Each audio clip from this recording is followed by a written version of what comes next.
songs, let me tell you about a friend. It's Craig LeBlanc where the good times never end. Talking Parks and Rec, it's a show you gotta know. Welcome one and all to the Daily Parks and Rec Show. It's the Daily Parks and Rec Show. We power your registration platform, your online storefront, really there for the community to give them an easy way to register, to buy something, and it's really mission driven, and a bunch of folks that really care a lot about what you're doing. So part of the reason why we work so well with Parks and Rec is we're here to make a difference. We're here to help the community, having something as easy as possible to buy as if you're buying something online, whatever that may be. All right, we are live, second day at the IRPA conference. I am sitting at the booth of Amilia with one of the reps here. Michael, how's their convention going so far? Phenomenal. A little cold outside, but I guess I'm used to the cold coming from Montreal. So yeah, man, it's a lot chillier than it is down in New Orleans. I was complaining on the way here about how cold it was in New Orleans, but I will no longer complain. I don't think you have anything. It's actually snowing outside. Right. But before we get started, we want to give a big shout out to Outdoor Link, similar to how Amilia is sponsoring us and helping us to create the next great media company for Parks and Recreation exclusively. We could not do it without them, and really appreciate all that they're doing for us and loving to elevate these great companies' brands. And Outdoor Link, Amilia, National Academy of Athletics, we've got quite a growing list of vendors and sponsors that have dedicated a big chunk of their company to the Parks and Rec industry. So we get to learn a lot about, not just about Michael, but about Amilia and the software. But before we do that, let's go ahead and run the promo for Outdoor Link, and then we'll come right back and start our conversation with Michael. In today's parks and recreation industry, communication, safety, and efficiency go hand in hand. That's where Outdoor Link comes in, delivering smart technology that empowers city departments and community planners to do more, smarter. Outdoor Link's platform connects and automates everything that keeps your parks running smoothly, from lighting and locks to signage, water features, Wi-Fi, and digital advertising. Control and schedule park lights for safety and energy savings. Remotely manage facility access. Update digital displays in real time. Coordinate fountains and splash pads. Provide public connectivity. And even run community or sponsorship campaigns on digital screens. All from one simple, unified platform, giving you real-time control, data, and cost efficiency. For parks and recreation agencies, that means safer spaces, smarter resource use, faster responses, and stronger community engagement. And behind every great park story is great infrastructure. That's why Outdoor Link proudly supports DPRS Media Company, helping the Daily Parks and Rec Show amplify the voices of professionals shaping our communities every day. Outdoor Link, smart, connected solutions for parks, recreation, and beyond. All right, so we're back with Michael. So Michael, why don't you give us let's say you're literally in an elevator with a director and you got like 60 seconds. How do you explain what Amilia does for Parks and Rec departments? Yeah, I mean, 60 seconds. What Amilia does is we power your registration platform, your online storefront, really there for the community to give them an easy way to register, to buy something, something that's really mission driven, and a bunch of folks that really care a lot about what you're doing. So part of the reason why we work so well with Parks and Rec is we're here to make a difference. We're here to help the community, having something as easy as possible to buy as if you're buying something online, whatever that may be. Now, how long have you been with Amilia? Coming up on 2 years. Oh, fantastic. Yeah. Now, have you had much exposure to the Parks and Rec industry before that, or as a kid, did you kind of play in sports or anything like that? Yeah. So career, no. This would be my first go at Parks and Rec. Obviously, growing up, tons of sports, hockey, soccer. So there, yes, absolutely. And now golf, of course. Oh, I love it. And so exactly what does, so let's say a Parks and Rec department has, they just adopted your software. What are some of the things that they're going to do as far as the onboarding process? How simple is that? Yeah, the onboarding process, I think that's actually something that even sets us apart is really, what it is. It's the opposite of here's a box solution. Here you go. We'll see you at the go live date. Our professional services team is with you at every step of the way. So in the early phases, before any training at all, you have business assessments to really, us getting a sense of what you do and why you do it. What are some of those internal processes? A lot of times that can be some processes are in place just because of, outgoing software that maybe you had or stuff like that, workarounds. But we really want to get a sense of what you do, why you do it, and get you as streamlined and as efficient as possible. Once that's done, obviously the training aspect comes in, whether that's virtual or even in person. Business reviews, health checks. We get it. Change is scary. We have a whole team dedicated towards change management, to mitigate some of those, those issues that could come up, right? Because we've seen it before. This is not our first go at implementing a Parks and Rec agency. So we have our best practice and, things that we've seen in the past. Yeah. And I know a lot of the pain point is maybe they see your system and they see, okay, it's a lot better, but we spent so much time learning this old system and the thought of having to retool and recalibrate. And so I've heard actually from one of your clients, another Michael that came on, he said the process of learning, the learning curve was so steep because y'all's software is so intuitive and it's user friendly. So maybe speak about the user interface and how simple it is to onboard your team. Yeah, I mean, it could seem a little overwhelming at first and a little intimidating. I mean, changing to anything is scary.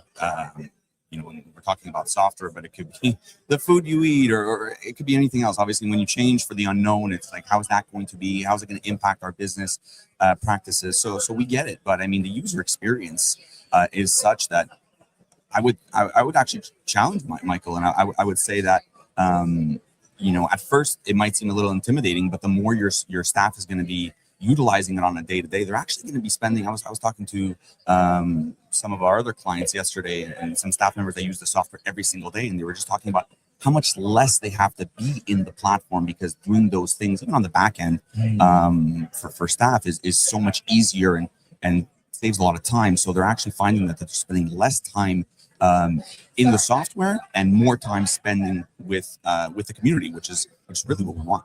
Now, what is the interface with the community? So let's say I'm a parent and I'm trying to register my kids. Are they somehow have exposure to your software as they're onboarding their child for the summer camp or for the soccer program? What do kind of they see? Do they just get like a link and then they're brought into your platform and they fill everything out so that you're not having to actually enter in that information? They're doing that?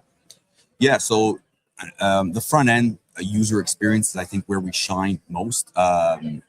We want to offer as many tools as possible to the agency, but that translates to end users, constituents as well. So we want to embed our platform right into your website, so there's no redirect away from the website. These Parks and Rec agencies have really beautiful websites, so let's stay on it. Let's offer a great experience for the residents. So when they're going on, it's self-serve. Is extremely high. Our self-serve numbers are looking at around 80-85%. Oh, wow. Company-wide. And in Parks and Rec, it's actually even a little higher. But it's a system where you can register for a sports camp all on your own for all your kids, and maybe add a facility to your cart, a multi-item cart experience, just like you would expect, and saving time along the way. So I think we'll see some of those things a little later, but maybe you don't have a membership yet. But one is required to be able to register to this activity rather than say, hey, you have to go there first, go buy that membership and then come back, doing all in one go. Oh, nice. Now, I noticed recently with Amazon, it's before I check out, they're like, hey, you bought this. Would you like more of this? Or maybe did you want to repeat buy this? And so isn't there something similar on y'all's platform that's saying, hey, soccer registration is coming up. We noticed you registered last year. Or maybe would you also like to register for summer camp? Isn't there kind of things where you can kind of remind the parents and stuff of programs that's coming up in the city? Yeah, absolutely. I mean, that's a huge concept. I mean, when we brought it out, we got amazing feedback. Whether that add-on, is related to the original activity or not. Maybe you signed up for camp and you want to do an aftercare, you want to do a field trip. That's totally doable. Or maybe you want to add the bus for camp, but maybe it has nothing to do with those things at all. So it's a great concept to, again, save time, but really allow for more exposure to other types of activities. Again, because the agencies offer a lot of great things. So let's show it. Yeah. Well, we do have a little special treat. So we're going to give like a test drive. We're going to share screens so that Michael can kind of show us the actual user interface and the platform and kind of take us for a spin. So we'll go ahead and add that screen and then let Michael kind of take over and show us what's under the hood here. Yeah, absolutely. Happy to. So what you're looking at right now is obviously a demo environment. And I guess I'll take you through a transaction flow. So what would a parent experience? I always like to put myself in their shoes to say, how do they see this, and what's the feel for the the parent? A lot of times we have this internal debate on where does that customer journey or that customer experience start, and we'll even ask that to staff members that we're talking to, and we'll get, oh no, it starts when they come into the community center and they interact with staff, and we'll say that's true. However, things are changing. That customer experience journey starts way before. Could be a Wednesday, Thursday evening outside of business hours. We just wrapped up dinner. You have a glass of wine in hand or a bag of chips, and you just remember that you forgot to register your son or daughter for I guess camp in this case. So they're going online rather than waiting to do it in person in most cases. So that's what this would look like. I'll take sports camp, for instance. And of course, this is all configurable to your specification. These are just examples. But as I come in here, I choose my offering. We have this spec'd out as per week and then per age group. And then once I click in, you have the offering. So you'll notice a nice visual experience with lots of visual cues. It's not scroll heavy. It's not list heavy. You're not having to read a lot of text to find what you're looking for. So I'll use my mini sports launchers as an example here, and then I'll register in. So already logged in, and we'll use Lola as she's going to camp, right? So once I select my daughter here, I have options, right? I can always pay in full, but we can offer installments. So again, another concept of giving more possibility to the community. We get it. These things are expensive, right? I mean, camp for a couple of kids and it adds up, right? So if we can offer some sort of installment plan, payment plan, we'll do it. Spoke about this a little earlier. You put yourself into camp, but you need the membership to be able to join in. You have to do that. So sure. And there is a t-shirt that comes with it. So naturally she's going to dirty the first one. So we'll go ahead and add 2, and then we're on our way. So what Craig just alluded to as well, a frequently brought together item that we have here. There we go. Yeah, there it is. Yeah. In this case, before and after care. So that's great. Again, we'll do that and add it to our cart. So in one easy step, we signed ourselves up to camp, or our daughter rather. We added the membership, we added the t-shirt and aftercare, and now her spot is saved, because she's sitting in our cart, so we don't have to panic about that and check out as quick as possible. But for the example, I will do so. I will go check out, and then here is, I think this is phenomenal. We can even embed donations into our cart. So feeling very generous this morning, we're going to give $50 to send a kid to camp. And then, of course, naturally, we're just going to, confirm our cart. This all looks great. We even qualify for a couple of discounts automatically. So the system is looking behind the scenes, for things that we may qualify for. That all checks out, and we're going to proceed forward. I want to take a small pause here and just really note how important step 2 is. Obviously, the data collection that we're capturing. I think another thing we do really, really well is we are good at capturing data. I have a background in data intelligence. So love this kind of stuff, but I think you'll talk to any agency and they'll really stress how important data is, the integrity of it, the hygiene of it, but also accessing it on the back end. So we're really, really great at that. And what to note here is that if I would have signed up, my daughter for 3 different activities, there might be 3 separate forms to fill out. The good thing is they'll all be in one place in the checkout, which will be right here. But then on the back end, they'll each live within their own activity. So if we would, collect three different forms, it's not going to ask you for the date of birth 3 times. It's just smart enough to know that's the same field and whatnot. So this all looks good. Some stuff is pre-populated, some optional questions here. We can collect medical info with the client, user terms and agreements, all that good stuff. This probably is good to go. Yes, we are. And then naturally, the third step is the payment. Very simple and straightforward. We are PCI compliant, so we can tokenize if you have some cards saved on file. Naturally, today we'll give the bill to the wife. Sean probably won't be very happy about that. Yeah, there you go. Come out of her budget. I'll hear about that one later. I got a phone call after this interview, but yeah, that's pretty much it. And that is a transaction from A to Z, really, and we're done. Then you have your invoice that's obviously automatically been sent to the the parent, and of course you can print and whatnot. So that is the front end store. Obviously, you can do a lot of things. You can sign up for an activity. You can register for a drop-in fitness or drop-in anything really that depending on what the agency wants to offer, we can support. Again, whether that's a membership, whether you're renting out facilities, we can do that. So if I just take a little quick peek at facilities, I think it's a beautiful experience. Self-serve, obviously I'm a little biased. I work for a tech company, so we push self-serve as much as possible. But we also understand that, maybe not every facility is going to be offered online. Some you might, have to have a chat with staff members, get a little more information about that. So we can configure this to your specification. You can have a look. For instance, if I was interested in the tennis court, all the information that's displayed from the organization will be here, and then I can see when it's available in my calendar, and we can incorporate logic as to, hey, we need at least 24 hours. You need at least 24 hours to book. So we make sure we have enough staffing or whatnot. Hence why today is not available. But for instance, I'm gonna go to the tennis court tomorrow. Not in this weather though. And I see when it's available, and I can go on and basically exactly like what we saw before, add it to your cart, and you're on your way.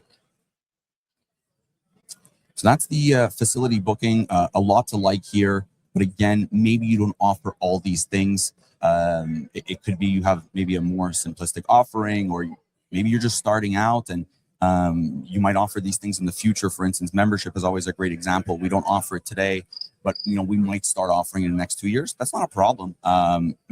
One thing about Amilia is, again, we're scalable and we're there to support. So we understand that you might not be into all these things, and that's okay.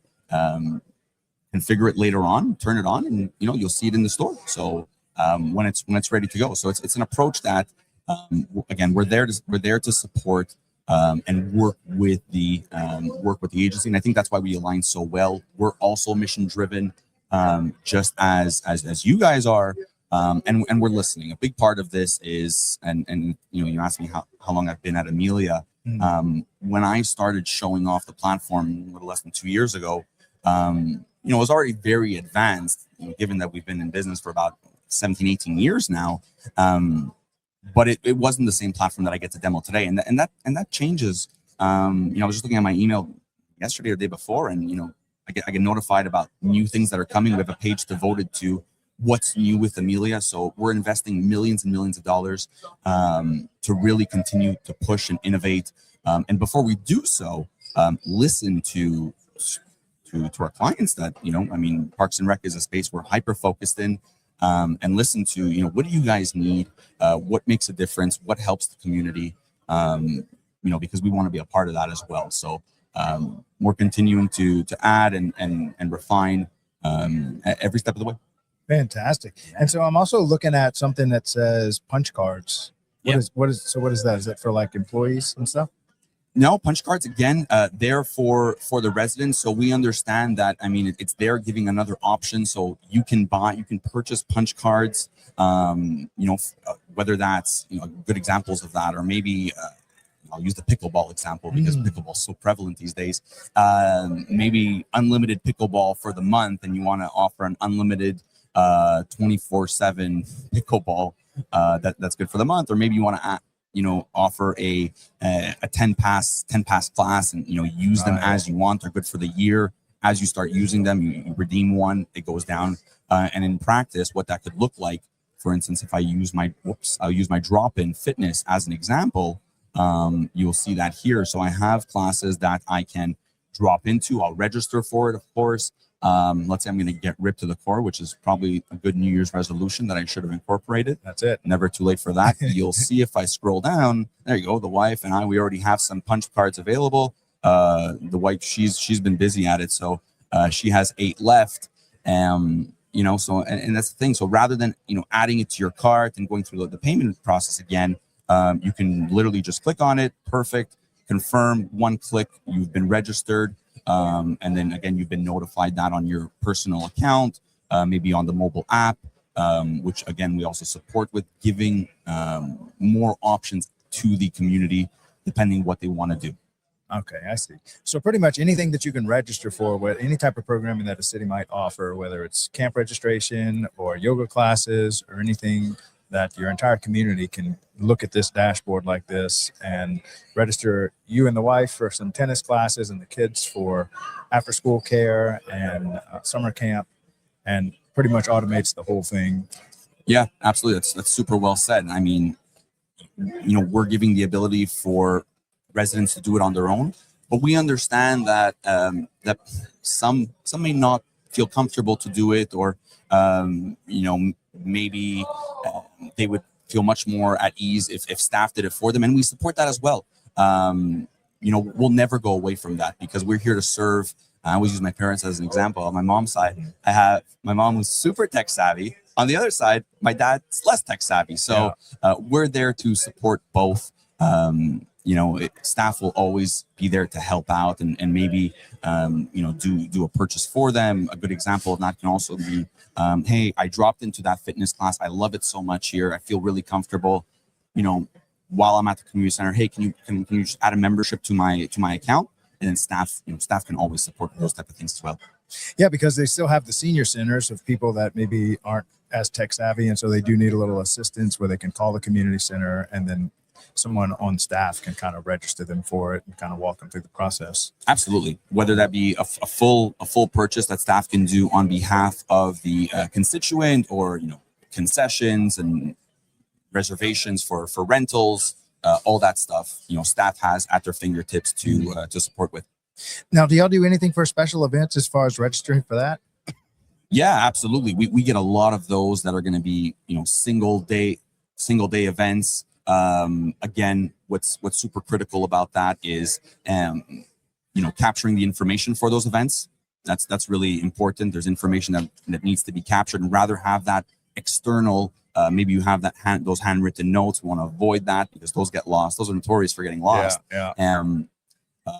We want to avoid those pieces, and it's not as safe. We want to have that all in the software, so anybody can see it. All staff can have access to the data, and maybe we need to collect payment information.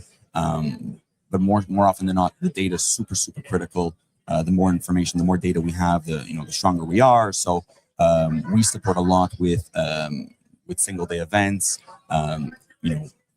applications, permits, and everything in between. So why is data collection so important when you're trying to run a community? I think a lot of times we just think, hey, we just need to put this special event on, but you want people to show up to your special event, right, and having their data so that you could communicate with them. But, being a data analyst, or, what's something you can share with the community about collecting data, analyzing data, and using that to run your community?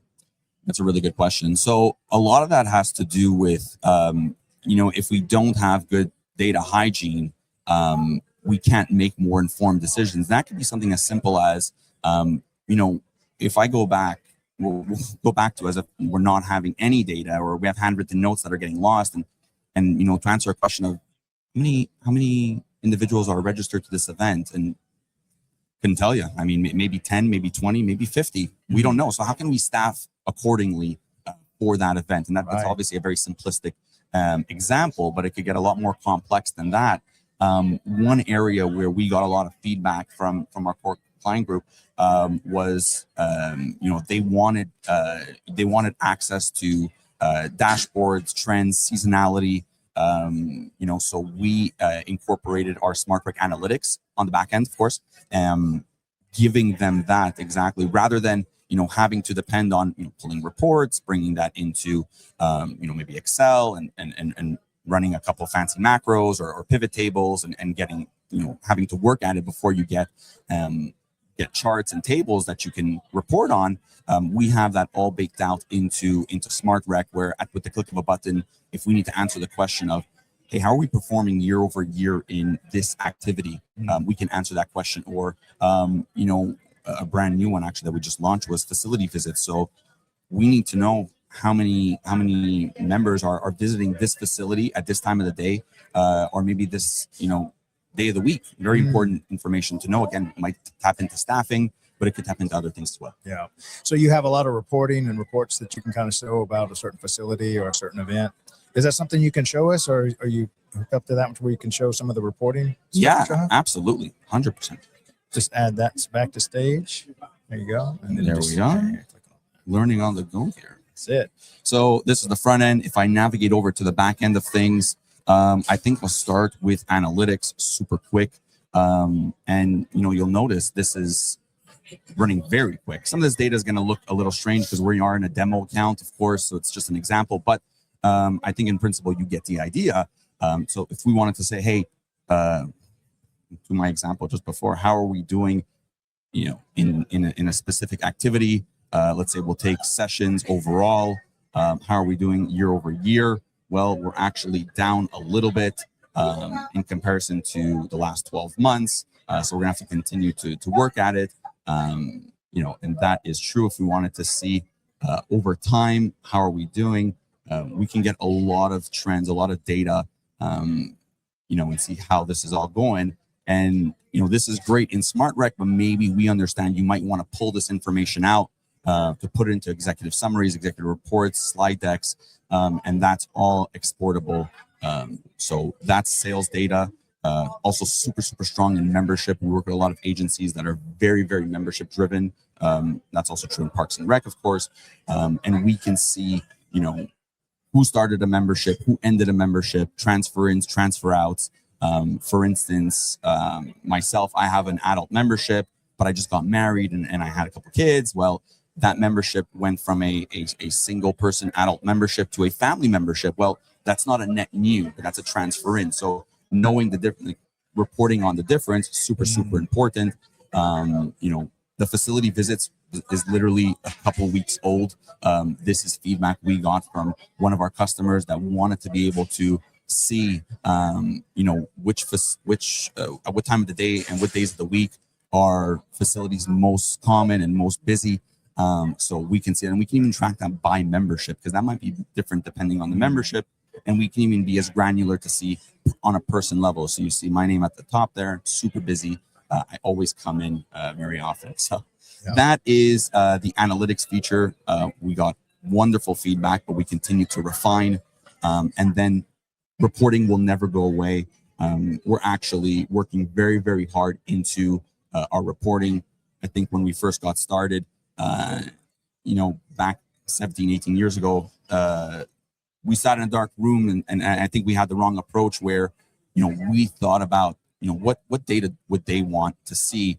And then we generated reports on that. And I think that was the wrong frame of mind. And we've shifted and, had a kind of a different change of mindset where we thought, no, the agency should be telling us what type of report they want to see. So rather than have, a box report that's going to be static, I'll give you an example of a new report. So there's tons to see here. Of course, can't get into all of them, but something like this where you can see and the extract before you even pull it into maybe Excel. You can customize the columns. that you have access to. So if I select all, you can see how quick this is. That was less than a second, and it's pulling 32 different columns. Wow. So my view can be very different than maybe Greg's view, and I might go back to that very often. So I can save that as a template, and it's ready to go whenever I need it, and I can generate that, for instance, for the last 7 days, 30 days, or plus than that. So we offer a lot because one agency's reporting needs could be different than another. Yeah, and a lot of times with this information, you're able to build a much more accurate strategic plan on where you want to invest your money and which programs are not being used, or which facilities are being underutilized versus some that are being swamped, and you may want to invest a little more money in them. And y'all can basically pull all that information so they can make these decisions real time, right? Yeah, it's super critical. I mean, that's you hit the nail on the head at that point, right? We support the agency because they want, if I put myself in their shoes, they want to offer, their offering has to be what's going to be most common, but what's going to please the constituents as much as possible. I don't think agencies want to put on programs and activities that are not going to please, or that won't be well attended. They'd much rather have classes that are full, and we help with that also on the front end by we saw the frequently bought together. We show availability of what's being offered and how many seats are left. We didn't look at it on the front end, but also wait lists. That's critical. I mean, classes fill up, the popular ones fill up. I speak to some folks around here within minutes. As if you were buying tickets to your favorite concert, you can imagine there's a fight for these spots in camp, or maybe in the swimming lesson. So offering a wait list that can truly be automated, where don't worry about it, we'll notify residents when a spot becomes available, and this way the staff member doesn't have to really even get involved, because when a spot frees up, we'll notify the constituent, and depending how that's configured, you have X amount of time to take it before we move down the list. So there is equity, it's fair. Whoever puts themselves on the wait list first can come first, and so on and so forth. Now I see something that says store. Is that kind of like a swag store? Anything that the community offers, t-shirts or shorts? Or that's a big part of it. Equipment. That's a huge part of it as well. Merchandise. A lot of parks and rec agencies and cities, they want to offer maybe some merchandise. They want to sell shirts and water bottles and bathing caps, whatever the case may be, bags. We can help with that as well. We can sell merchandise on again, self-serve on the front end store. Or maybe in a point of sale environment through a concession, where you might want to sell items, and then we can track that inventory, different sizes, different flavors of things, or whatever the case may be. And when you're out, you're out. But again, another place where we'll help. Now, have y'all done anything for coaches or instructors to see how many attendees are coming that they can prepare for in each class? Is there any information that is pushed out to them or that population yet? Yeah, absolutely. Excuse me. So we have a concept of staff, where the staff members, you can see it along the left there, will have their own portal. They'll see what activities or what facility rentals they're tied to.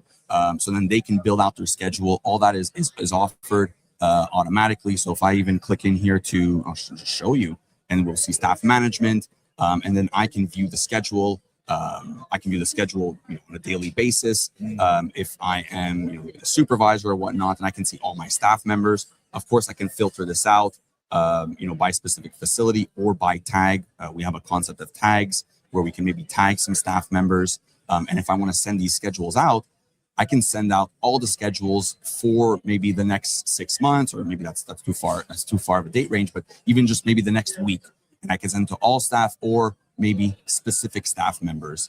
And that's awesome, but nothing stopping the staff member to even pull up the app, and they'll see their own schedule at a glance. It's actually the default screen in the application. Wow. Fantastic. Well, now I'm starting to see why some of your clients that I've met here at the convention are bragging so much about your software. It's amazing. It's good stuff. And so now let's talk about IRPA. How is the conference going for y'all? And have y'all attended this one before? I know this is a big one. It is a big one. Personally, it's my second conference. I think I need to come to Chicago in the summer. Yes. To experience some of this warmer weather Yeah. I hear about. No, I mean, honestly, beautiful city, great conference, super well attended. I see it right at the entrance. The folks that are coming in, they're driven, they're excited, they want to talk to everyone and learn from others as well, whether that's exhibitors, they want to learn from their neighbors, the other park districts of, hey, what are you guys doing? It's a really, really good conference. Kind of large conference, actually. Yeah, I think I think it's the largest in the country, and it's almost on par with NRPA, the national convention. Absolutely. Yeah, the vendor hall is huge, and then the breakout sessions are just amazing. So if you ever get a chance to attend the Illinois State Conference, even if you're not from the state of Illinois, I think there's a lot to offer for the whole country to attend. And it's a beautiful city if it's not snowing and freezing. So maybe we can persuade them to host this. You should still come regardless. That's right. Yeah, it's fun. Well, Michael, thank you so much for coming on the show today and sharing the great software y'all have with Amilia, and really appreciate the sponsorship that y'all have given us to be able to create media for Parks and Rec and help connect y'all with the vendor community and the Parks and Rec community. It was an absolute pleasure. Thank you so much for having me. If you're at the show, I look forward to seeing you all. If not, hopefully soon. Thank you so much. Yeah, and you can come by Amilia. It's booth 137, right? That's correct. Right here at the entrance. You can't miss it. You really cannot miss it. You see us recording, and you see the Amilia sign right behind us. So appreciate y'all stopping by. Thank you. Take care. All right, you go ahead and close it out, Jovi. It didn't start with a studio, or a big budget, or a perfect plan. It started with belief. Belief that stories matter. Belief that voices deserve to be heard. Belief that community is powerful. What began as a single conversation has grown into something far bigger than us. Today we pause, we reflect, and we say thank you. To our guests, thank you for showing up, for being honest, for trusting us with your stories and letting the world hear them. To our partners and sponsors, thank you for standing with us when the vision was still taking shape. Your belief gave this network its foundation. And to our audience, the ones who listened, who watched, who shared, who believed. You didn't just support DPRS Media Network, you built it. This past year changed everything. We grew our shows, we raised our standards, we reached new communities, and we told stories that needed to be told.